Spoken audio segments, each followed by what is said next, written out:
Hi guys, alright, today I'm going to show you how you can enhance a standard beer kit with the addition of some speciality grains such as these, crystal malt grains, the addition of some hop pellets and a style specific yeast as well. So this is a method I've used several times. You can replace any of these elements, so if you want to use different hops you can, so it's a great way of experimenting with other hops. You can use different speciality grains and different yeasts. So it's, by replacing one or more than one of those, it's going to completely change your brew. And it's a great way of experimenting. I don't particularly have a huge amount of time to do all grain brewing all of the time. I don't have 3 or 4 hours to spend at the weekend generally brewing up with 2 young kids. So this is a great kind of halfway house for me. It allows me to brew from a kit, but kind of turn it up a notch, increase the hop profile, and add a bit more body and flavour using the grains, and really get a top quality beer using one of these kits as a base. I happen to be using the Coopers Bootmaker Pale Ale today, but you can use any kit you like. I've done this with the Australian Pale Ale kit. That's an excellent base for this. I've done it with the Mangrove Jacks New Zealand Brewer series, which are cheap as chips, $10.99 or something like that for one of those. They make an excellent base for this as well. You can use any hops you like and any grains. Okay, so if you've already done a few kits before, you've probably added maybe brewing sugar to one of these, so you can brew this with 1 kilo of brewing sugar. It's going to give you an okay brew at the end of it. If you, instead of using brewing sugar, you use brew enhancer, that is going to give you a much better brew at the end of it. Okay, so instead of that, I'm using pure light dry malt extract. Okay, if you replace all of the sugars and brew enhancer with light malt extract, dry malt extract, you're going to get a far superior brew just by swapping that out. Okay, so you can see just by making these small amendments, you can really improve your brew. To that, obviously you're going to have a speciality grains, our hops and our yeast. So first things first, I'm going to need to steep these grains in 80-degree water for about 30 minutes. So I've got some light crystal malt, as I said. I'm also going to be adding some Carapils. So the light crystal malt is going to add flavour and body to my beer. The Carapils is going to add body, mouthfeel, and more importantly, it aids head retention. So you're going to get a better finished beer at the end. So that's going to be steeped, brought to the boil. I'm going to add 500 grams of light dry malt extract to it as it comes to the boil. Once it's boiling, I'm going to add some hops for the last 5 minutes. So I'm going to add some Nelson Sauvin hops for the last 5 minutes. I'm going to turn off the heat, let it steep for about half an hour. Okay. Now once that's cooled down a little bit, I'm going to add my kit, my Coopers kit to that. Just brew it in the normal way as I normally would. I'm going to add another kilo of light dried malt extract, so it's 1.5 kilos in total. Top it up to 23 litres as you normally would. Instead of the kit yeast, which is under the lid here, I'm going to ditch that. And I'm going to be using this Mangrove Jacks Liberty Bell yeast, which is a style specific yeast. Okay, that's going to make a massive improvement to the brew. This is particularly suitable for American pale ales and that kind of style. Wide variety of hoppy and distinctive style beers.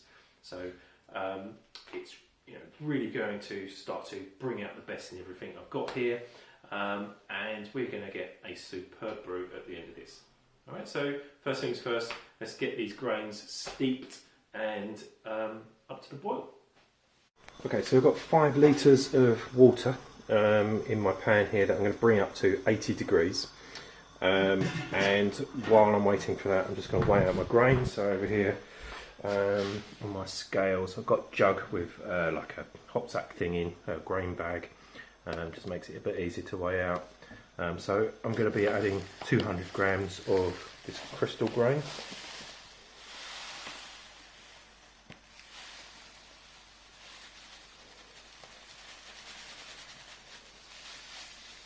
Actually, not 200, sorry, I meant 300 grams of crystal.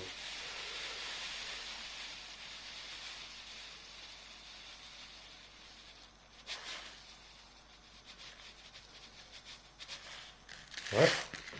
300 grams of that.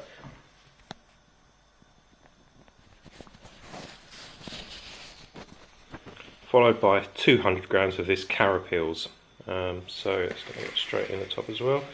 You can use whatever speciality grains you want. The crystal I'm putting here is going to bring some taste and body to this brew. Carapils is going to aid with head retention and also bring a little bit of flavour and body to it as well. But feel free to experiment with whichever grains you have.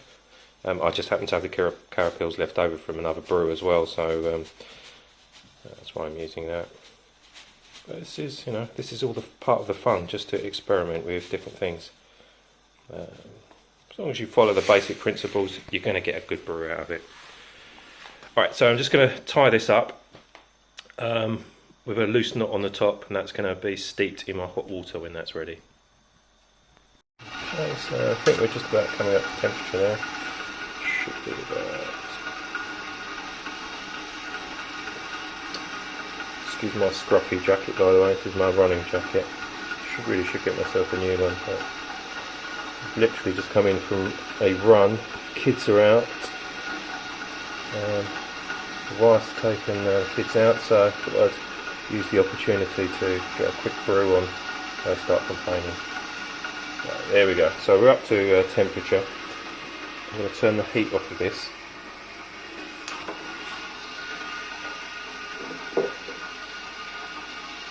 And in goes my bag of grains. So this is my Carapils and my crystal malt. So I'm going to grab a spoon, make sure this water gets right in that bag, in the grains. Oh, it's already letting off the most wonderful malty aroma. Okay, so I'm going to let that sit 30 minutes to steep. Put the lid on, set the timer, 30 minutes, and come back then. So during the time my grains have been steeping, so they have a 30-minute steep, I've drawn off the rest of the water that I'm going to be using for this brew. So this is just tap water, but I've crushed a Camden tablet in there as well, just to get rid of the chlorine. I find with doing these kits that that's absolutely fine. Tap water's absolutely fine for this sort of thing. I've sanitised my fermentation vessel. I have weighed out the 500 grams of light dry malt extract that's going to go into my boil. I've actually had a slight change of plan because I think in the introduction I said that I was going to do 1.5 kilos of light dried malt extract, but I'm actually going to scale that down to 1 kilo. So I've got 500 grams that's going to go in the boil, 500 grams that I'm going to add after the boil, that makes up 1 kilo of light dried malt extract. I've got my hops here as well. These are the Nelson Sauvin hops. Conveniently, they already came in one of these bags, so I've just tied the top up. That's going to go in to my steeped, the liquor from my steeped grains with the boil. There's also a little bit of Protafloc tablet in there as well, which I'm going to chuck in with the hops at 5 minutes before I turn it off. So that's going to help clarify the wort.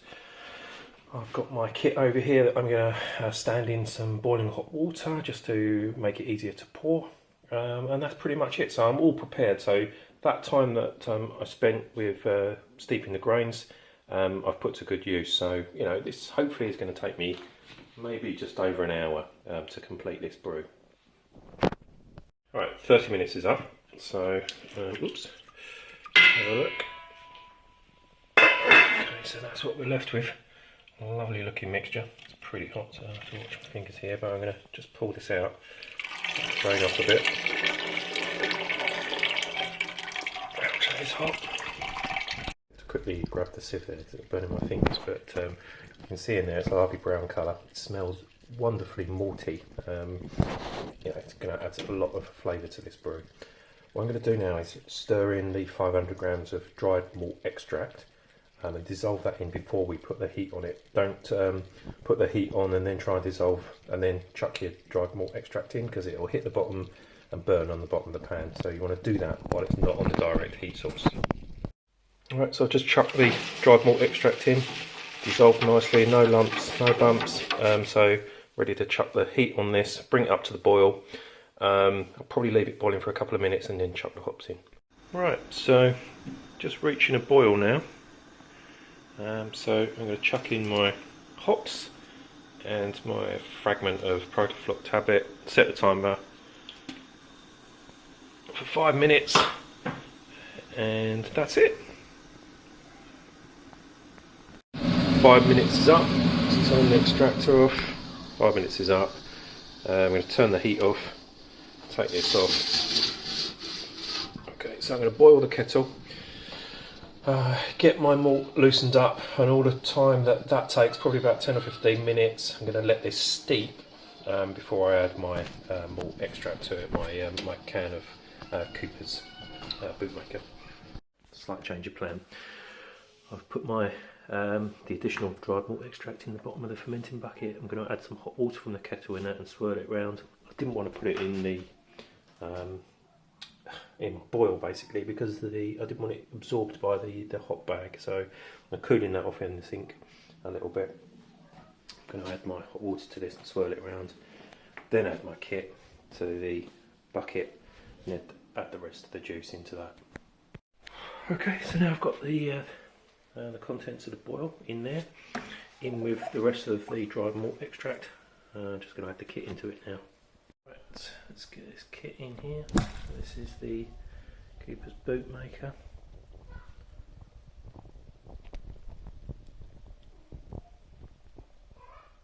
I've had my kit in, so I'm just dropping the water from the bucket now.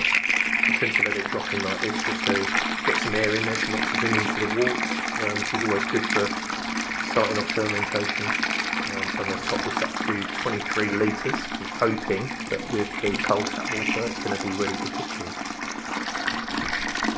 Right, so everything's in the bucket. I've added my cold water. Annoyingly, I took my eye off it and it's just over 23 litres, so there's about 24 litres in here, but never mind, it's going to be a slightly weaker beer, but only marginally. I'm not going to notice difference.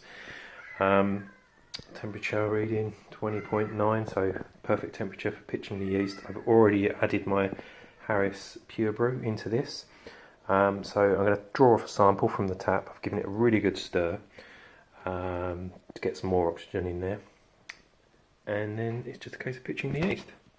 Okay, so in with the Mangrove Jack's Liberty Bell yeast. I'm going to sprinkle this on and give it a good mix in, whack the lid on, and leave it for 10 days before I dry hop it. So, see you in 10 days. Welcome back. So here we are, the testing of our Bootmaker Pale Ale, which was modified as per the start of the video. So it had some additional speciality grains, it had the hops, had 1.5 kilos of dried malt extract, and I think I said that we should expect a top quality beer. So the question is, have we got one in this bottle? So this has been in the bottle now for about getting on for 5 or 6 weeks, nearly 6 weeks in the bottle. Feels in these plastic bottles, you can check the carbonation, it feels pretty solid, so I'm guessing this is quite well carbonated. But the proof is in the tasting. Let's give it a go. Okay, nice little hiss, here we go. It's definitely hoppy. Let's see how it pours. As I moved it, I saw I did disturb the sediment a little bit, so it might be a little bit cloudy, but it's pouring okay. This, of course, has got the Carapils in it as well, so we're expecting a nice head and a bit of head retention there as we drink it down. Okay, so it's quite dark for a pale ale, first of all. Hold it up to the light, you can see it's a, you know, an amber colour. What does it smell like? Okay, so you can really smell the Nelson Sauvin hops. Really nice sort of gooseberry, citrusy smell. And in fact, I did have one of these a couple of weeks ago, and you could really smell the Centennial hops. But now the Nelson Sauvin hops are starting to come through a bit, and you can smell those as it sort of matures a bit, which is quite surprising. It's definitely changing over time. It smells wonderfully hoppy for a start. Let's give it a sip.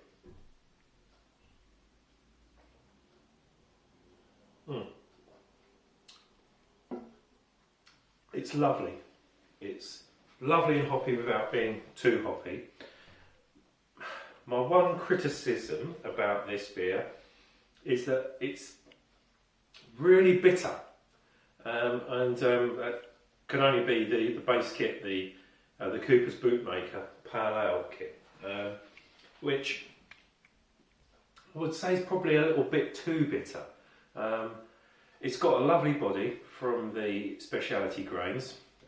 It's got a nice kind of mouthfeel. You can definitely tell it's kind of had something added to it. It's more than just a kind of 1 can kit and a kilo of dried malt extract.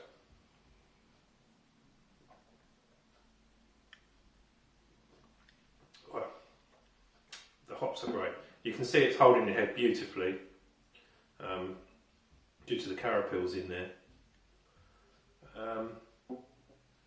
What's my verdict? I mean, the hops are lovely. I would definitely use that combination again, the Nelson Sauvin and Centennial. I think yeast has done a great job. It's really nice, clean tasting beer. To be perfectly honest, I probably wouldn't use that kit again as the base. I think it's a bit too bitter. It needs dialing down a little bit. I think if I was to do it again, I would probably use just the standard the Coopers Australian Pale Ale kit. That's a bit more, it makes a great base for beers without kind of being one way or another. Just find this a little bit bitter. Don't get me wrong, I'm going to drink it. It's a lovely drink. Marks out of 10, I'd probably give it 6 or a 7. Yeah, it's a good drink. It's a nice drink. It's certainly better than the standard kit. And if you're thinking about kind of making these tweaks, and you don't find these things out until you try them out. So if you're thinking about experimenting with speciality grains or hops or different yeasts, then it's a great way to use it. My advice probably would be to use the Australian Pale Ale kit as your base though. So everything's personal choice, but for me, I find it a little bit too bitter. Anyway, cheers guys. I hope you enjoyed the video. If you did, hit the subscribe button, give me a like.